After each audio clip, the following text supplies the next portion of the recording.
All praises to Yahweh Ba'Shem Yahweh Shai, Ba'Shem Makar Kodash. Double honors to the apostles and the elders of Great Millstone, and Shalom to the elect to the nation of Israel. And this is going to be a video on how we've already, as Israelites, had a bad life, right? We've already experienced what it's like to have a shit life, right? A shit job, being surrounded by shit people, shit diet, shit options, shit better options. Like we've like no one can't tell us what it's like. Like let me say it like this, man. There's two things that nobody needs to tell Israelites how to do, right? The first one is how to have a bad life and how to have a bad time and how to catch hell. We don't need no help being told what it's like to struggle in the world, right? And Israelites also don't need no help on how to stun on someone, right? How to show off. Israelites don't need no help doing that. So just like how we've caught a bad life now and we're catching hell all the time, right? All the time. Even when you think you're having a good time, you're really catching hell, right? We're also gonna have know what it's like to have a good time all the time, man. And we're gonna in that time flex on you heathens, man. All you heathens that first maybe decade or century or millennium, like the first decade to century of the kingdom of heaven, all you heathens that are still alive, well, let me say it like this: whatever time frame it's going to take for all the first wave of heathens that remembered what it was like for us to not be in a position of power because they were alive when we weren't in power. Well, however long it takes for that batch of heathens to not be alive no more, they are going to get the most flexed on that you ever seen anyone show off on anyone in the whole history of humanity, man. Because they're going to remember when we was having to pull out our wallet and count every single coin, every single note to pay for shopping, to pay for this, pay for that, right? To seeing us not have to worry about no money whatsoever, ever. They're going to remember when they used to be able to torment us, bother us, try and get on our nerves, and then have the police in their back pockets. So that I wouldn't if I was you. I'm calling the cops. To now, mate, who you going to call? Mate, you ain't going to call no one. Who you going to call? Who you going to call to get us away from judging you for wickedness that you've done in this time, man? We're going to stunt on y'all heathens, man. Every chance we get. Look at my chain, man, and I didn't have to do nothing dirty behind the scenes for no dirty Amalekite. Look at this chain I got, man. Look at this crown. The elect are like, yo, look at this crown that Yahweh Shai gave to me. And what have you got? Stones and dust.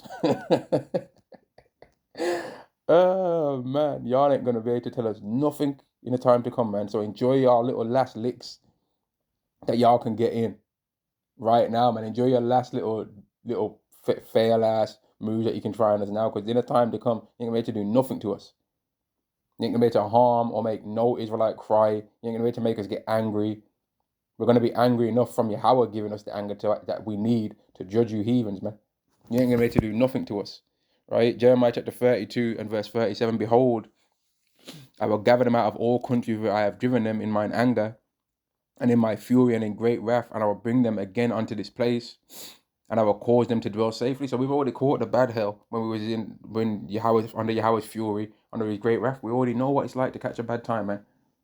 Racism, hired first hired, last hired first fired, gentrification, plagues being sent upon us. We already know being blamed for everything. But then at the same time, people laughing at us because we ain't got no power in the world. How can the two things be true? Being a scapegoat for everyone else's problems, people only mentioning our problems as a way to try and push some of their problems forward. Black lives matter. Black lives matter. And you know what else matters? LG3T matters as well. Yeah, no one should be discriminated against. And forget the black people's rights for a second. Let's push our batty boy thing on everyone. Yeah, isn't it great? I should be able to do someone up the back shaft if I want to. But yeah, black people, they've had a bit of things going on with them. But let's focus on this right now. Yeah, and women's rights as well. But not the black women, the Israelite women. Just us, yeah. Isn't it great? You people are demons, man. And man, the only reason why I even care to be still breathing air is in the hope that I get to see you fall, man. That's one of the things keeping me going. That I get to see that stupid look on your face wiped off. I really want to see that look on you Edomites' ugly faces, man. Wiped off, man.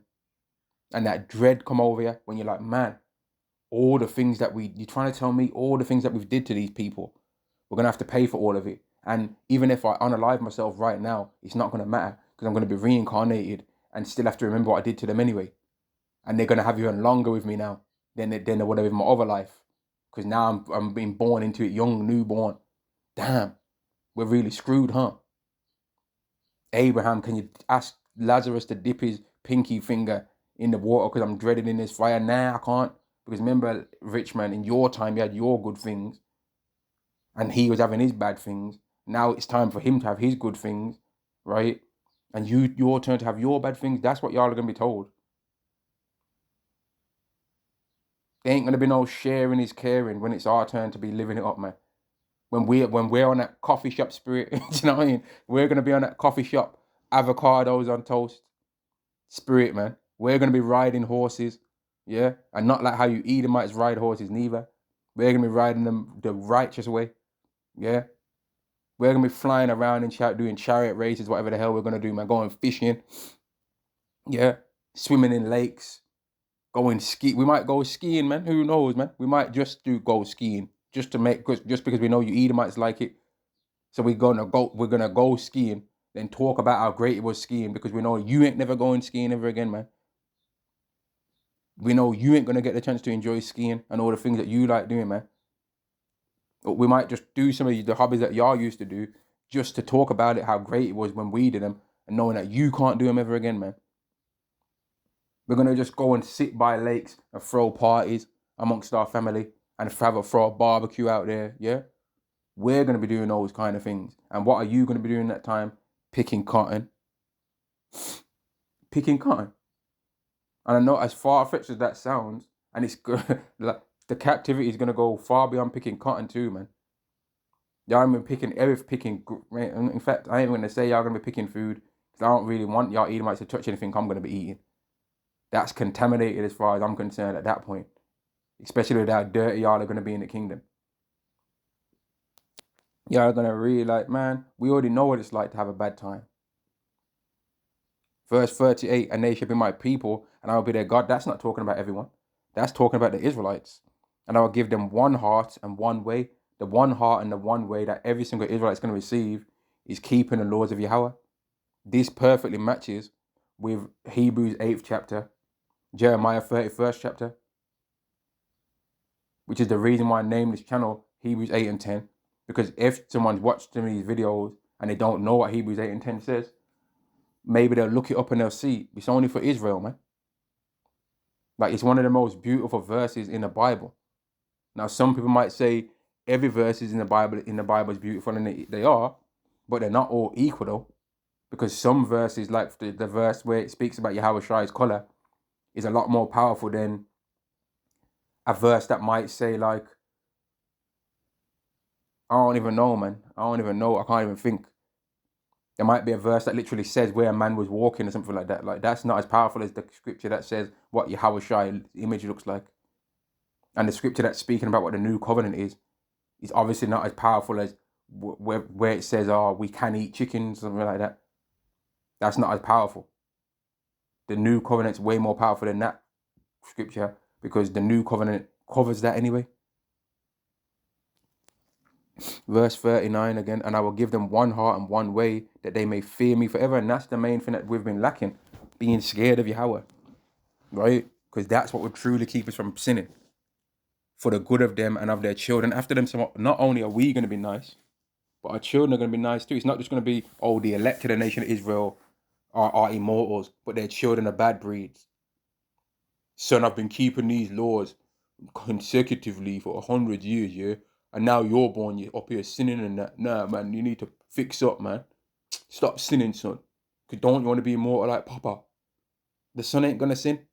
Or he ain't going to have no daughter that's going off being a fuck. Which is every single man, if he's got a daughter's main number one fear concerning her, that his daughter grows up to be a harlot, man. No man wants that. Because they know how men treat harlots when they've seen men. How they treat women of those kind, man. They know how women like that get treated. They're under the delusion that they're special just because men want to sleep with them. And that lasts them maybe 40 years tops, and then they're just through. Having to try and antagonize and get on men's nerves now for everyday forth, because that's the only way how man would even talk to them.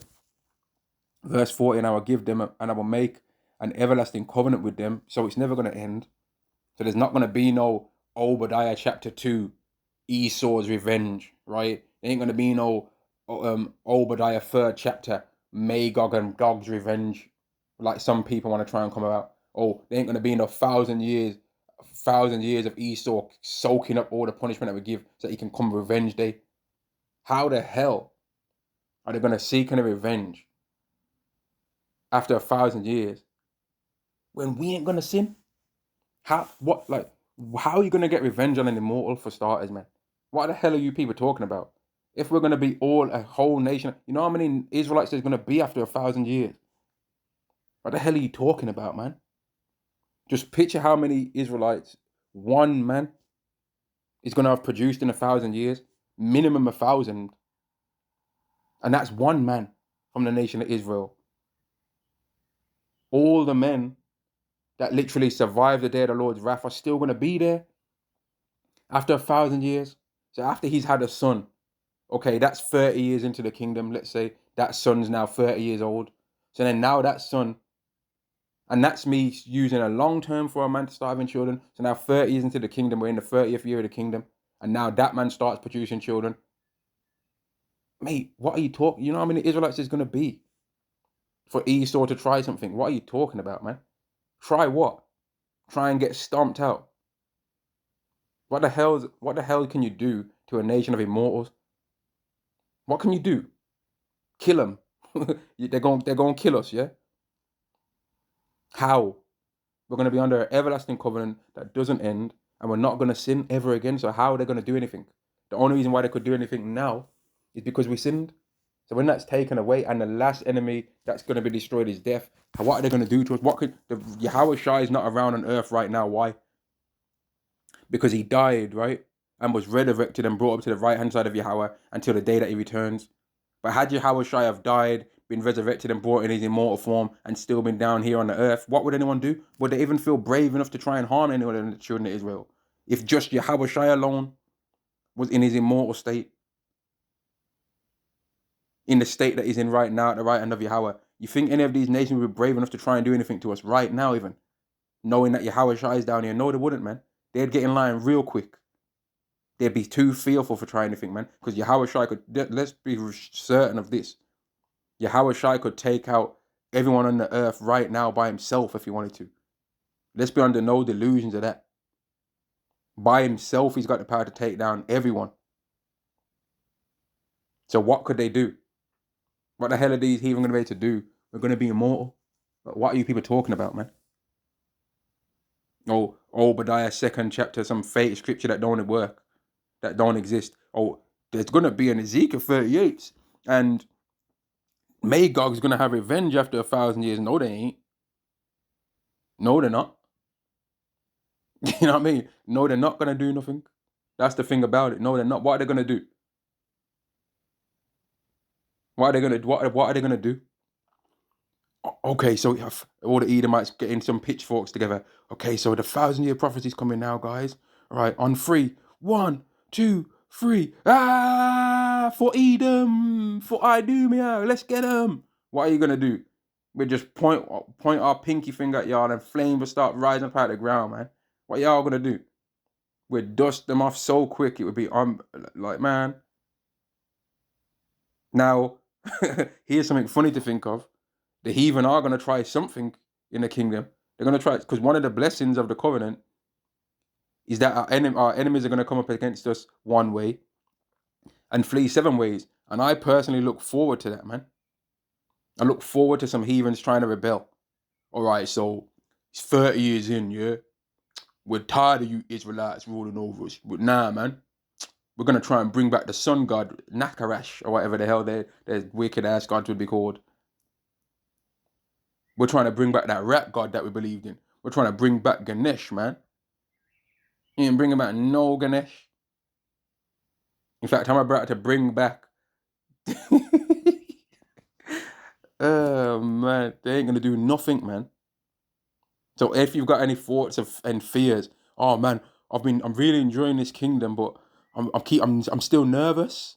Yo, why are you nervous, brother? Because we're 500 years in, but 500 years from now, this is all gonna end because Esau's gonna come back and have revenge on us and that. No, he ain't. You know what Esau's gonna be doing in 500 years from now? Since we're 500 years into the kingdom, nothing. He ain't gonna be here. What are you talking about? You sure? Yeah, I'm certain of that, mate.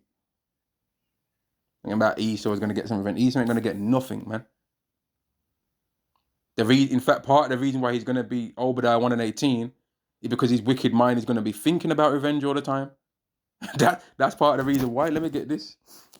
Part of the reason why he's not going to exist anymore is because he's going to still keep thinking about revenge. He ain't going to think, man, the Israelites have won. Y'all won, and it's over. Isaiah chapter 60 and verse 12, for the nation and kingdom that will not serve thee shall perish. Yea, those nations shall be utterly wasted. That's the reason why they're going to get done over. Because they're going to keep still thinking about revenge. But they're not going to ever get to perform that. They're going to be done. They ain't going to be around to look at us in the face. They ain't going to be here. I'm about some Edomites revenge. What are you on about, man? You need to fix up, bruv, if you're thinking about that. They ain't going to get no revenge. Revenge what? Revenge where, man? About revenge. We're going to be the ones that are getting revenge. I don't know what y'all are talking about. The only ones getting revenge are us. Beginning with Yahushua, and getting revenge on those that pierced him. Jeremiah chapter 32 and verse 40, and I'll make an everlasting covenant with them, that I will not turn away from them to do them good, but I will put my fear in their hearts, that they shall not depart from me. Yeah, I will rejoice over them to do them good, and I'll plant them in this land assuredly with my whole heart and with my whole soul. For thus saith Yahweh, like as I've brought all this great evil upon his people. So we already know what it's like to have a bad day, man. Living in a so-called ghetto, having our own people staring at us like they hate our guts all the time. Going into a store and the security guard all of a sudden now remembers that he's on security duty. And you can just almost feel like they're stalking you on the CCTV camera, even though there's probably 500 other people in the store that ain't Jake. They're staring at you in the cameras, man. And the worst thing about it is they'll be an Israelite themselves a lot of the time, man. We already know what it's like to be paranoid in this world. Just paranoid, man. This world makes an Israelite paranoid, man. Because you're always on the lookout for somebody trying to take the mick. We already know what it's like. But guess what? In the kingdom, we ain't going to have to be paranoid. When we see another Israelite, it's going to be shalom. It's not going to be, man, if man tries, I'm going to have to switch up and do this move on him. It's not going to be none of that. There's not going to be no paranoia or nervousness when you see another Israelite. There's going to be happiness. And when we're going to see the heathen only on our terms, and we're going to only see the heathen from a position of power. We ain't going to have to stand in front of no heathen for no job interview, or stand in front of no heathen to buy groceries, or stand in front of no heathen to buy a car, stand in front of no heathen to buy, oh no, man, anything, the want of all things, right? Right now we have to go to our enemy for the want of all things. In the kingdom, we ain't going to have to go to our enemy for anything. We're going to have access to everything that we want anyway. We're going to have chariots. Might be able to put them things on autopilot. Yo, chariot, go and fly out. If you see any heathen eating pork, fire out a laser beam and light up and spark up their ass, man. We might be able to also, we will be able to also go in the chariots and like a side missions. You have the side missions on GTA where you can be a cop in it. We may have side missions in the kingdom where we just decide to go and start enforcing some of the laws ourselves, man. Outside of the heathen enforcers that we set up, and start scanning and making sure that they're doing the right thing, man. Make sure that they ain't trying to do no backhand deals. All right, I'll let you eat some pork if you let me get a secret tattoo and don't tell anyone. Yeah, we'll do a deal. Mate, what are you doing? And we're going to park that chariot up in the sky, jump down like a superhero, man. We might crack the ground as we land, and we're going to start being a rod of iron and breaking people out of potter's vessel. And none of what we're going to do is going to be wicked. This is the kind of thoughts that we're supposed to think, or want some of the thoughts that we'll think that make us keep going forth to even want the kingdom, man. These are some of the reasons, thinking about things like this is some of the reasons why we ain't taking on MOTB, man. Because we can't get that now. We can't get an MOTB in our hand and become immortal. All we're going to get is some weird ass Edomite watching what we ate for breakfast and spying on our whole life. Oh, it says here that he did 2,000 strokes on his woman. That's not very productive. I'm gonna cap him at 50 strokes so that he can get back to working for me in that factory producing batteries for these robots that we've got that are security guards over the human race. These are the kind of evil that Esau's thinking about. Oh, it says here that he's been eating 2,700 calories a day. Oh, we're gonna cap him off at 2,000. He doesn't need all that calories. He only does this job for a living. He don't need all of that calories. Oh, his anger levels are a bit high. I think he's starting to realize that this society's wicked. Okay, don't worry about that. We're gonna try and send him to one of our retrainment camps, and if that don't work, we'll just turn his chip off. That's all you're gonna get from taking the MOTB. So why you want to do that? Huh? Why would you want to take the MOTB, bruh? Why would you do that to yourself? Verse 42. For thus saith Yahweh, like as I have brought all this great evil upon his people, so will I bring upon them all the good that I've promised them. We're going to have only good days from in the kingdom. So all this time that we've got to go through now, catching hell, and the harsh, brutal time that we're going to have to go through of Jacob's trouble. All right, fair enough, man. But once Jacob's trouble is over, we ain't going to have a bad day ever again. We ain't going to know what a bad day is like, man. Just like how right now, Jake might be able to say, I don't really know what a good day is like. Shalom.